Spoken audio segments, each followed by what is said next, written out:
BRS legal cell నుంచి లలితారెడ్డి గారు ఉన్నారు మనతో పాటు. కేసీఆర్కి నోటీసులు, హరీష్కి, అదేవిధంగా సంతోష్ రావుకి ఈ సీక్వెన్స్ అంటే ఫైనల్గా ఏమనిపిస్తుంది? ఎవరో ఒకళ్ళు జైలుకి వెళ్ళడం ఖాయమని బయట చర్చ జరుగుతుంది. ఏమనిపిస్తుంది మీకు?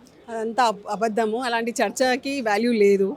ఇది nothing but contempt of court అవుతుంది. ఇట్లా బయట చర్చలు, ఈ మీడియా ట్రయల్స్ ఇవన్నీ ఏదైనా చేస్తే కంటెంప్ట్ ఆఫ్ కోర్ట్ అవుతుంది first and foremost thing. So అలా చేయడానికి లేదు. ఈ 160 సిఆర్పిసి నోటీస్ ఏదైతే ఇచ్చారో ఇది ఓన్లీ సాక్షి నోటీసులో మాత్రమే. సో దాని గురించి ఇలా పిచ్చి ట్రయల్స్ చేసుకుంటా ఏదో అనడము, అరెస్ట్ చేస్తారు, లోపలికి వెళ్తారు అనేది అసలు నథింగ్. దానికి అసలు ఒక వాల్యూనే లేదు. అండ్ మోర్ ఓవర్ రీసెంట్గానే సుప్రీంకోర్టు ఫోన్ ట్యాపింగ్ కేసుని కొట్టేశారు.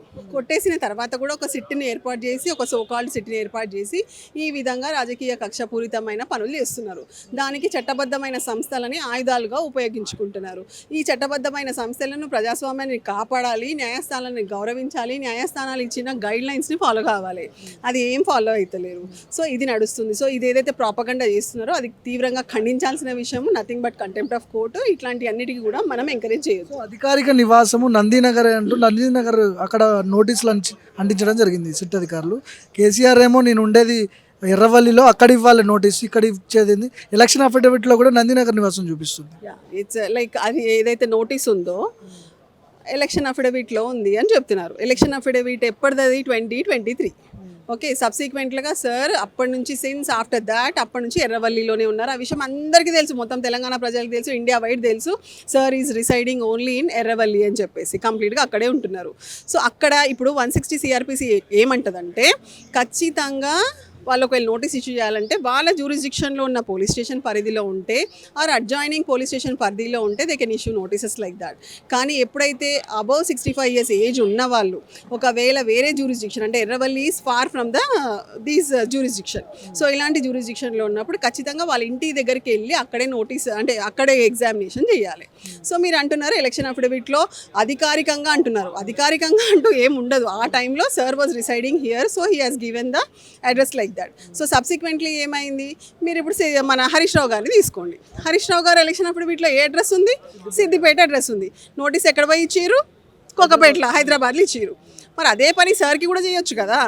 సార్ ఎలక్షన్ అఫిడవిట్లో ఏమంటారు? నందినగర్ ఉంది. But sir currently where he is residing, that is most important. So even first notice రాగానే రిప్లై ఇచ్చారు సార్. రిప్లై ఇచ్చి నేను నందినగర్లో ఉండట్లేదు, హవెవర్ మీరు ఇచ్చారు కాబట్టి నాకు గౌరవం ఉంది చట్టం అంటే, నేను తప్పకుండా మీకు కోఆపరేట్ చేస్తా. ఇప్పటి నుంచి all further communication must be served on only my Erravalli address, because నేను ఈ అడ్రస్లోనే ఉంటున్నాను. అది అందరికీ తెలిసిన విషయం. మళ్ళీ నేను మీకు చెప్తున్నాను, ఇన్ రైటింగ్లో చెప్తున్నా. సో ఇక్కడే ఇవ్వండి, నేను కోఆపరేట్ చేస్తా అని చెప్పిన తర్వాత ఫ్రైడే రోజు రాత్రి 9 గంటల తర్వాత, అంటే కోర్టు 5 o'clockకి బంద్ అయిపోతుంది కదా. సో నైట్ 9 గంటలకు వచ్చి బయట నోటీస్ కూడా ఫిక్స్ చేశారు. సో అది కూడా ఎలా చేశారు? సిఆర్ క్రిమినల్ ప్రొసీజర్ కోడ్ 1973 ఏమంటది? ఏ మార్గదర్శకాలు ఇచ్చింది? సిఆర్పిసిని గౌరవంగా చూసుకోవాల్సిన బాధ్యత, పాటించాల్సిన బాధ్యత పోలీసు వాళ్ళు ఏం చేయాలి?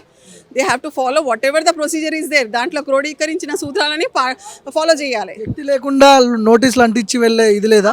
లేదు. సెక్షన్ 62 ఆఫ్ సిఆర్పిసి ప్రకారము పర్సనల్ నోటీస్ సర్వ్ చేయాలి, ఇచ్చి అక్నాలెడ్జ్మెంట్ తీసుకోవాలి. అది ఫస్ట్ నోటీస్లో చేయలేదు, సెకండ్ నోటీస్లో చేయలేదు. ఎంత దూరం ఉంది ఇది? వితిన్ ఇదిలోనే కదా. హార్డ్లీ మీకు 50-60 కిలోమీటర్ల దూరం ఏముంది? అండ్ చట్టం ఏమంటుంది? మీ కన్వీనియంట్ కోసం మీరు చట్టాన్ని తిప్పకండి. చట్టము, లా ఏమంటుందో, యాక్ట్లో ఏముందో గదే ఫాలో కావాలి. ఎక్కడన్నా ఉండనియండి, పోలీసులు అయినా, న్యాయవాదులైనా, న్యాయస్థానాలైనా ఖచ్చితంగా ఒకటి లా ఉంది, ఆ లా యాక్ట్ ఉంటుంది, దాని ప్రకారమే ఫాలో కావాలి. అవన్నీ ఏమీ ఫాలో అవుతలేదు వాళ్ళు. దాంట్లో క్లియర్గా వాళ్ళు మెన్షన్ చేసారు, ఎర్రవల్లి కుదరదు, వస్తే నందినగర్కి రావాలి, లేదంటే పోలీస్ స్టేషన్కి రావాలి. రెండింటిలో ఏదో అదే అంటున్నా, అది తప్పు. That is nothing but contempt of court. అసలు అలా చెప్పడానికి లేదు, బికాజ్ యాక్ట్ అలా చెప్పదు. సెక్షన్ 160 సిఆర్పిసి ప్రకారం అబౌవ్ 65 years ఏజ్ ఉన్న వాళ్ళు ఎక్కడుంటే అక్కడికే వెళ్ళి ఇవ్వాలి, అక్కడికి వెళ్ళి ఎగ్జామినేషన్ చేయాలి. అంతేగాని నేను హైదరాబాద్ సిటీలోనే చేస్తా, వస్తే రా లేకపోతే లే అనడానికి లేదు. ఫస్ట్ ఆఫ్ ఆల్ ఈ నోటీసులకి లీగల్ శాంటిటీ లేదు. ఈ నోటీసులు అసలు చట్ట విరుద్ధం. ఓకే, లిటరలీ ఇవి వాయిడ్ నోటీసులు, ఇవన్నీ చెల్లవు. సో ఇలాంటి నోటీసులు ఇచ్చి మళ్ళీ అందులో ఆ వర్డ్ రాయడం అనేది ఎంత తప్పు? ఏ విధంగా రాస్తారు? ఇట్ ఈస్ నథింగ్ బట్ అట్లా వచ్చి బోర్డు అఫిక్స్ చేయడం అనేది గేట్ మీద, ఇది nothing but violation of article 21. So ఇలాంటి పనులు ఒక కామన్ మ్యాన్, ఒక లే మ్యానే చేసిండంటే వేరు. కానీ చట్టబద్ధమైన సంస్థలు, మోస్ట్ సీనియర్ ఆఫీసర్స్ ఉన్న సిట్ అది. సో వాళ్ళు ఇవన్నీ పాటించరా? న్యాయస్థానాలను గౌరవించరా? క్రిమినల్ ప్రొసీజర్ కోడ్ ఏమంటుందో చదువుకోరా?